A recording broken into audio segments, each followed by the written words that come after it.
En Algérie, plus aucune liberté de culte n'est possible pour les protestants. Les 47 églises qui existaient ne peuvent plus fonctionner. C'est la fin d'une exception dans la région, ce pays étant le seul où des locaux, en majorité des convertis, se réunissaient jusqu'alors en toute liberté. La fermeture des églises protestantes en Algérie est une atteinte grave à la liberté de culte et à la liberté de conscience. Selon l'ONG Portes Ouvertes, toutes les églises protestantes évangéliques en Algérie sont désormais fermées, après que 4 d'entre elles étaient encore ouvertes en mai dernier.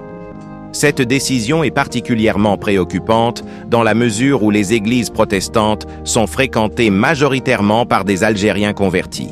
La situation est d'autant plus inquiétante que les convertis doivent désormais pratiquer leur foi clandestinement, ce qui peut les exposer à des risques de persécution et de violence. Il est important de noter que la Constitution algérienne garantit la liberté de conscience et la liberté d'opinion et que l'Algérie est signataire de plusieurs traités internationaux relatifs aux droits de l'homme. La fermeture des églises protestantes viole ces engagements internationaux. La situation des chrétiens en Algérie est particulièrement préoccupante, avec une vingtaine de chrétiens convertis actuellement aux prises avec la justice. La persécution des chrétiens en Algérie s'inscrit dans un contexte plus large de persécution des chrétiens dans le monde, avec une augmentation de 25% des cas de persécution ces 10 dernières années. Selon l'ONG Portes Ouvertes, la persécution des chrétiens en Algérie est particulièrement grave, car elle vise non seulement les chrétiens eux-mêmes, mais également leurs lieux de culte et leurs communautés.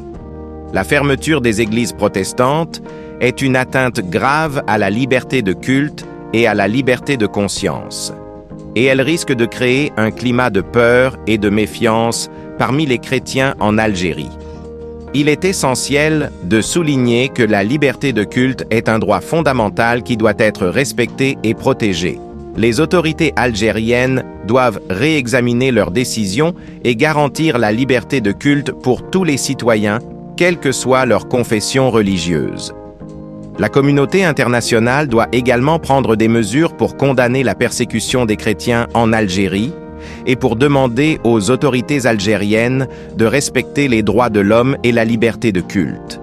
Il est important de rappeler que la liberté de culte est un droit universel qui doit être respecté et protégé partout dans le monde. Enfin, il est important de soutenir les chrétiens en Algérie et de leur offrir un soutien moral et spirituel dans cette période difficile.